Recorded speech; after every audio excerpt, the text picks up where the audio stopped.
devenue scientifique parce que j'adore comprendre le monde, comment il fonctionne, et parce que j'aime aussi beaucoup apprendre de nouvelles choses. Et puis je suis hyper curieuse, et c'est ce qui est génial en science, c'est qu'on apprend de nouvelles choses en fait quasi quotidiennement. Tous les jours, c'est différent. Tous les jours, je fais autre chose. Tous les jours, j'apprends. J'ai décidé de faire de la science parce que j'ai directement compris que c'était à travers la science que j'allais pouvoir répondre à toutes les questions que j'avais. Dans les films, les scientifiques étant toujours ceux qui savaient les mots quand les super-héros n'étaient pas disponibles.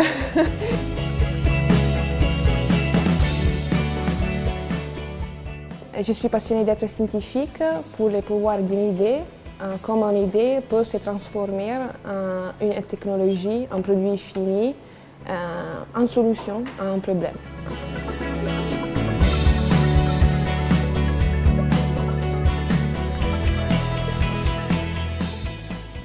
Ce qui me passionne dans les sciences, c'est que c'est un univers infini et qu'on peut toujours en apprendre plus, sans fin. Mon plus grand rêve, c'est de pouvoir faire des projets qui ont un impact direct dans la société, me dire que grâce à ce que je fais, plusieurs personnes ont pu en profiter, que j'ai pu les aider. J'ai perdu une amie au cancer.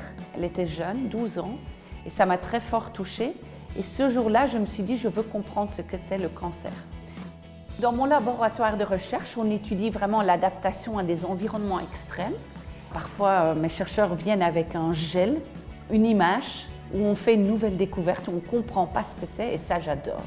Et c'est des moments où je sens vraiment l'adrénaline qui monte dans mon corps, l'excitation.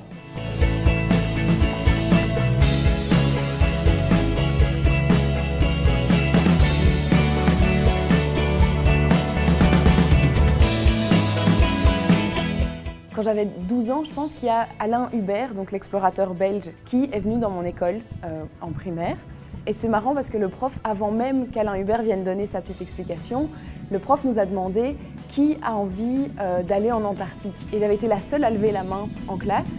Et finalement, c'est pas quelque chose où je m'étais dit un jour j'irai en Antarctique, mais ça s'est fait quoi finalement. Donc c'est assez marrant comme histoire. J'étudie des carottes de glace qui viennent d'Antarctique pour reconstruire l'histoire de l'accumulation de neige. Et ça nous permet de voir quelles sont les conséquences de l'activité humaine sur cette région. Et alors, pour aider ensuite à mieux prévoir quelle va être la contribution de l'Antarctique à la hausse du niveau marin dans le futur. J'ai rencontré un professeur qui venait de l'université de génie civil en fait. Moi j'étais à l'école supérieure.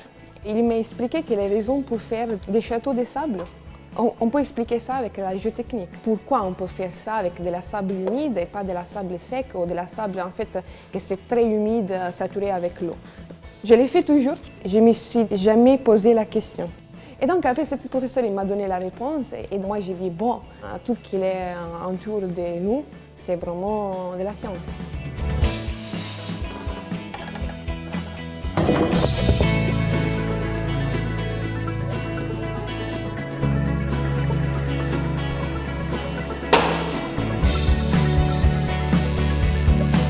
Mon message pour la prochaine génération scientifique, c'est d'abord d'être passionné.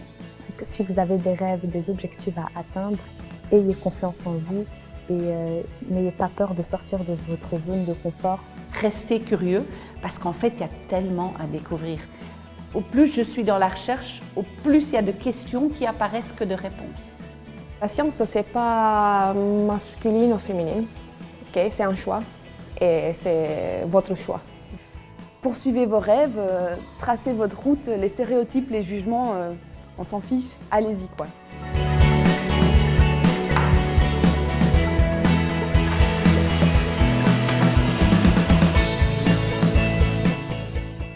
Donc si je devais donner un seul mot pour définir la science, ça serait grandir.